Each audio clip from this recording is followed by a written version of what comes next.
आज हमने पढ़नी है तख्ती नंबर 3 हरूफ मुक़त्तआत। हरूफ मुक़त्तआत, सबसे पहले तो हमने ये चीज़ समझनी है कि हरूफ मुक़त्तआत किसको कहते हैं। हरूफ मुक़त्ता का माना है कटे हुए हरूफ।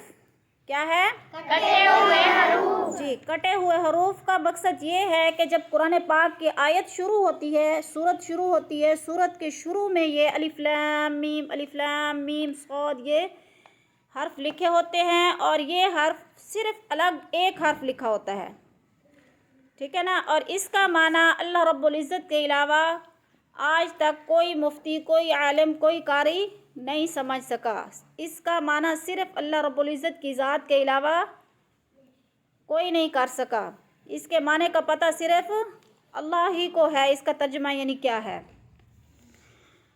अब हमने पढ़ना है कि शद और मद। इस तख्ती में हमने दो चीज़ें देखनी है, एक है शद और एक है मद। अब शद मद कौन सी है? जो अलिफ ला के ऊपर लिखी हुई है, इसको कहते हैं मद। क्या कहते हैं? मद। मद का माना होता है लंबा करना। मद का माना क्या होता है? लंबा करना। और मद को 5 हरकत के बराबर खींचा जाता है। मद को 5 और आगे दूसरे नंबर पे हमने पढ़नी है शद। ये जो मीम के ऊपर 3 दंदानों वाली शक्ल खड़ी हुई है, इसको कहते हैं शद। क्या कहते हैं? शद। हाँ जी, इसको कहते हैं शद। अब शद को हमने कैसे पढ़ना है? शद को 2 मरतबा पढ़ा जाता है।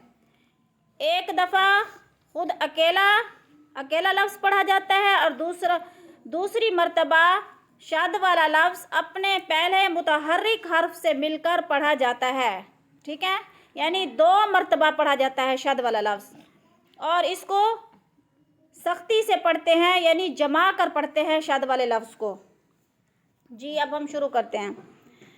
अऊज़ु बिल्लाहि मिनश शैतानिर रजीम।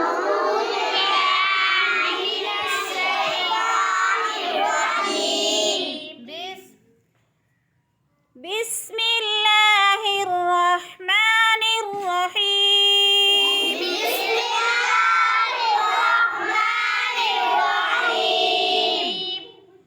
अलिफ लाम मीम।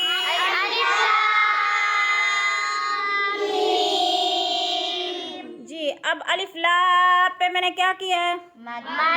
हाँ, मद किया है। क्या की है? मद। मद का माना क्या है?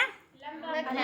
लंबा करना। मद का माना क्या है? लंबा करना। जी, लफ्ज़ को लंबा करके खींच कर पढ़ना। और शद का माना सख्ती से पढ़ना। आसान लफ्ज़ों में शद का माना क्या है? सख्ती से पढ़ना। जी, अलिफ लाम मीम।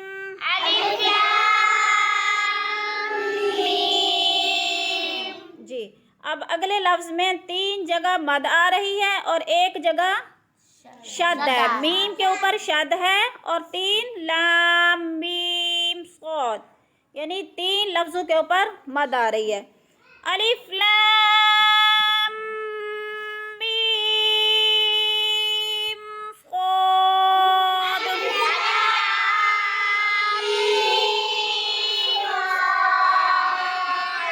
अब सॉद को हमने मोटा करके पढ़ना है। क्यों? इसलिए कि ये मोटे हरूफ में से है।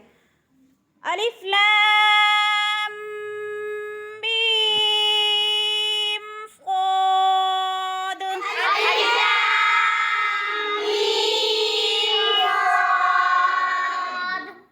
जी, आगे है मद। लाम के ऊपर मद है, गौ के ऊपर खड़ी ज़बर, और खड़ी ज़बर को हमने 3 हरकत के बराबर खींचना है। खड़ी ज़बर को यानी मद से कम और 3 हरकत के बराबर, और मद को 5। अलिफ लाम रा।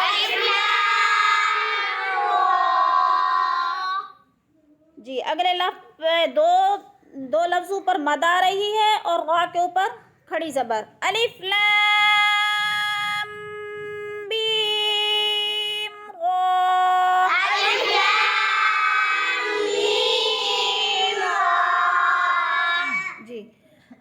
इससे अगले काफ हाया आइन सौद पर 3 जगह मद आ रही है, दो जगह खड़ी जबर। जी, काफ हाया आइन सौद।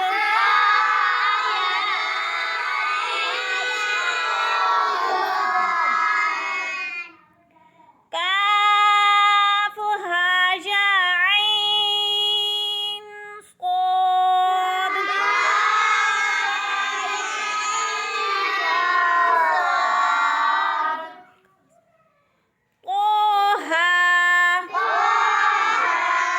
तो को मोटा करके पढ़ना है, ये मोटे लफ्जों में से है। तो के ऊपर खड़ी जबर को 3 हरकत के बराबर खींचना है।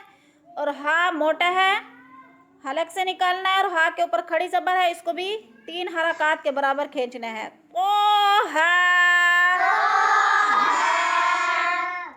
Scene beam.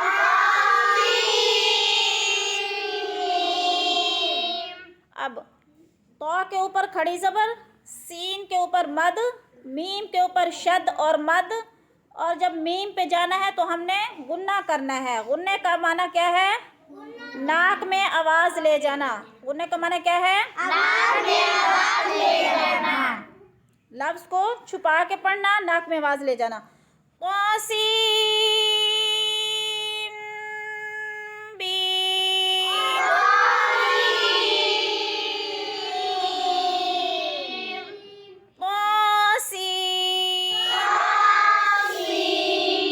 जी, तो को मोटा करके पढ़ना है। मोटे हरूफ में से है और खड़ी जबर को 3 हरकत के बराबर।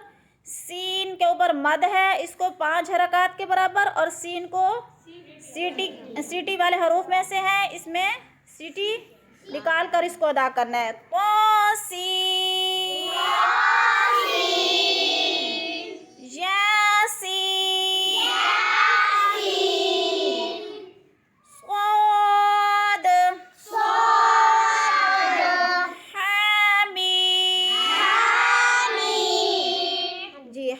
हरूफ हल्की में से है, इसको हलक से निकालना है, बारीक करके पढ़ना है। और हा के ऊपर खड़ी जबर, मीम के ऊपर मद, मद का माना लंबा करना। हा